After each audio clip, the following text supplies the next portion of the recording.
दोस्तों यह बात करीबन सन 1998 की होगी। मैं उस समय अपनी पत्नी के साथ रहता था और मेरा गांव का नाम बैगन था। हमारा गांव एक छोटा सा गांव था। हमारा गांव अपने राज्य के सबसे बड़े मेला लगाने के लिए दूर दूर तक जाना जाता था। और उसी वक्त मेरी नई नई शादी हुई थी और शादी के बाद हम लोग बहुत खुश थे क्योंकि उन दिनों ही मेरी नई नई नौकरी भी लगी थी।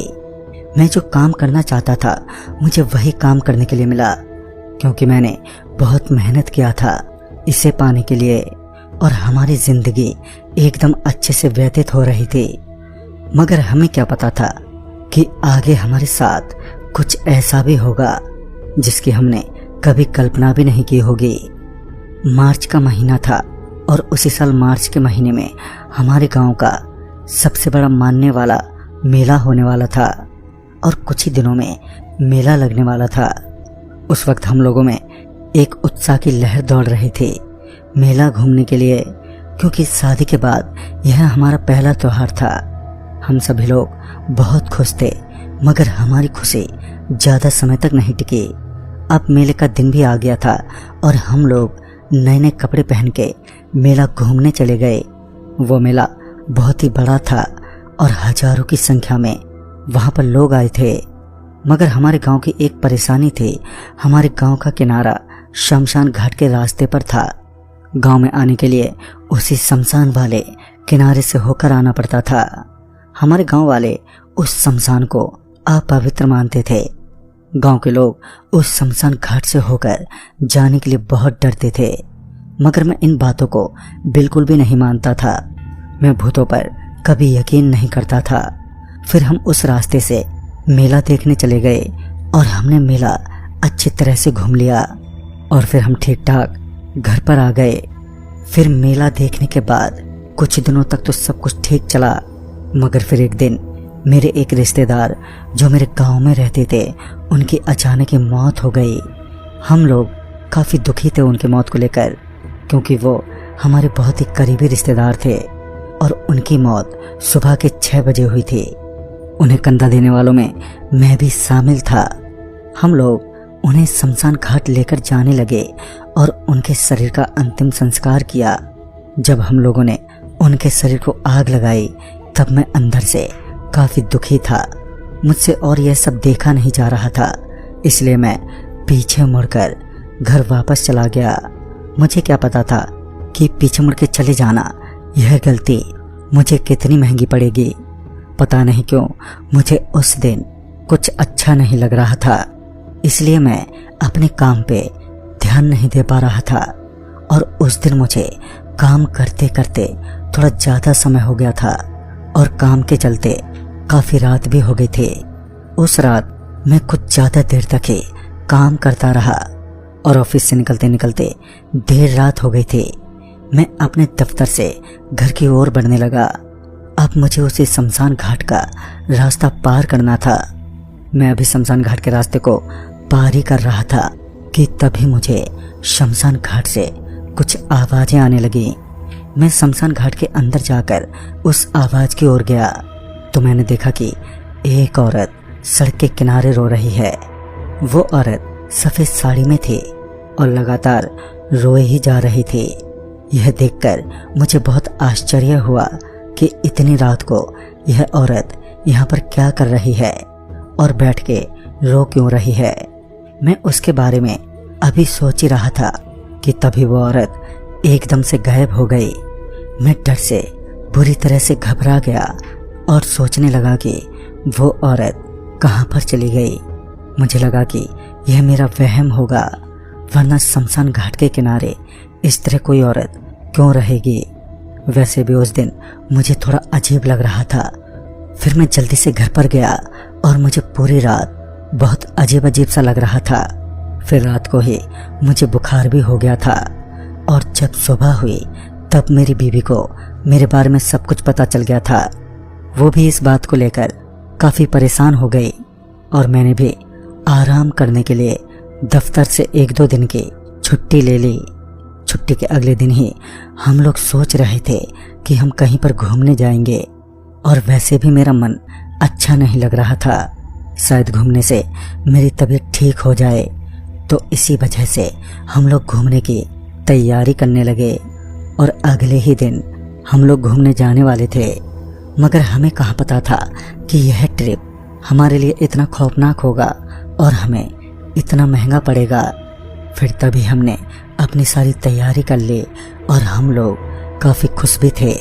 और फिर हम घर से निकल गए।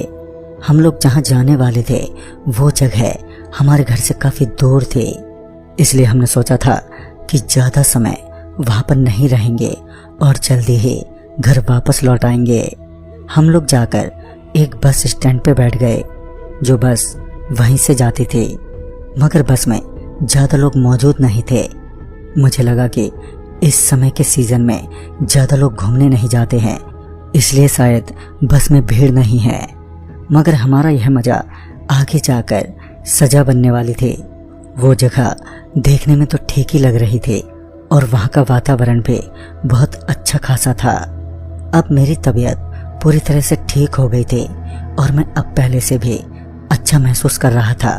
फिर हमने वो जगह अच्छी तरह से घूम लिया और हम अब बहुत थक भी गए थे, इसलिए मैंने कहा, हमें घूमते हुए काफ़ी समय हो गया है, अब हमें घर वापस जाना चाहिए। फिर हमने अपना सारा सामान अपने बैग में रख लिया और घर आने के लिए वहाँ से उसी वक्त निकल गए। उस समय देर रात का समय चल रहा था क्योंकि हम वहाँ कुछ ज़्यादा समय ही रुक गए थे। तभी हम सड़क पर आकर गाड़ी की तलाश करने लगे और गांव में तो वैसे ही कम गाड़ियाँ होती हैं और बस भी अपने समय पर ही आती है, इसलिए हमें कोई गाड़ी नहीं मिल रही थी। मगर हमारी कोशिश अभी जारी थी। अब हमें बहुत समय हो गया था गाड़ी ढूंढते ढूंढते, मगर कोई भी गाड़ी का नामो निशान नहीं था। फिर हमने सोचा कि हमें आगे बढ़ना चाहिए और गाड़ी की खोज भी जारी रखनी चाहिए। इसीलिए हम लोग आगे बढ़ने लगे और हमारे चारों ओर घना जंगल था, इसलिए मैं थोड़ा घबराया हुआ भी था। हम काफ़ी समय से चल रहे थे मगर कोई भी उम्मीद हमें दिखाई नहीं दे रही थी वहाँ पर गाड़ी मिलने की। मगर हम कर भी क्या सकते थे, इसलिए हम लोग बस चलते ही जा रहे थे और अब हमारी हालत भी खराब हो रही थी। अब हमारे भीतर और आगे चलने की क्षमता नहीं बची थी, इसलिए हम रोड के पास एक पत्थर पर जाकर बैठ गए क्योंकि उस वक्त हम कुछ ज़्यादा ही थक गए थे और किसी गाड़ी का इंतज़ार करने लगे। हमें वहाँ पर बैठे हुए कुछ समय हुआ ही था कि तभी हमने देखा कि एक बस हमारी तरफ आ रही थी और उस बस को देखकर हम लोग बहुत खुश हो गए। अब हमारी थकान उतरने वाली थी। मैं बस के सामने जाकर खड़ा हो गया और बस रोकने के लिए हाथ दिखाया। मुझे देखकर वो बस रुक गई। फिर हम दोनों बस में चढ़ गए और तभी मैंने कंडक्टर को कहा कि हमें हमारे गांव जाना है। मेरी बात सुनकर उस कंडक्टर ने मुंडी हिलाई। उसका व्यवहार मुझे कुछ अजीब सा लगा, मगर हम लोग बहुत थके हुए थे, इसलिए हमने इस पर इतना ध्यान नहीं दिया और अपनी जगह पर जाकर चुपचाप बैठ गए। पहले तो मुझे लगा कि बस में कोई नहीं है, मगर जब मैंने अपनी नज़र लास्ट सीट पर घुमाई तो मुझे एक औरत दिखाई दी। मुझे वो औरत उस शमशान घाट की औरत जैसी लग रही थी जिसे मैंने शमशान घाट में देखा था। मैंने तभी देखा कि उस औरत के पैर उल्टे थे। मैं समझ गया कि यह कोई इंसान नहीं बल्कि वही शमशान वाली चुड़ैल है। फिर पता नहीं कैसे मैं उससे टकरा गया और उसके आर पार हो गया। मैं इससे पहले कुछ समझ पाता कि उससे पहले ही पता नहीं किसी ने खींचकर मुझे बस से बाहर फेंक दिया। तभी मेरी बीवी को किसी के गिरने की आवाज़ आई। जब उसने खिड़की के बाहर देखा तो मैं बाहर सड़क पर था। फिर उसके बाद मेरी बीवी बहुत ज़ोरों से चिल्लाई और बस ड्राइवर को बस रोकने को कहा। बस ड्राइवर ने जल्दी से बस रोकी और वो दोनों रोड पर उठाने गए।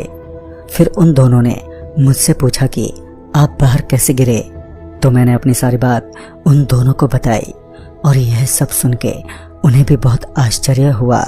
फिर बस ड्राइवर ने कहा कि मेरे बस में आप दोनों के अलावा कोई भी नहीं था। फिर बस ड्राइवर ने जल्दी से बस स्टार्ट की और हम दोनों बड़े डरे सहमे अंदाज में चुपचाप बैठे थे। बस ने हमें जल्दी ही घर पर पहुंचा दिया था। फिर उसके बाद उस हादसे को लेकर मैं आज भी कंफ्यूज हूं कि वो औरत थी कौन और मुझे किसने बस के बाहर फेंका। और मुझे लग रहा था कि यह सब मेरे साथ शमशान घाट से मुड़ जाने की वजह से तो नहीं हुआ। फिर उस दिन के बाद मैं इन सब चीज़ों से खुद को बचाने की कोशिश करने लगा, वरना न जाने मेरे साथ क्या हो जाता उस रात। तो दोस्तों, इस कहानी में बस इतना ही। तब तक के लिए बाय एंड टेक केयर।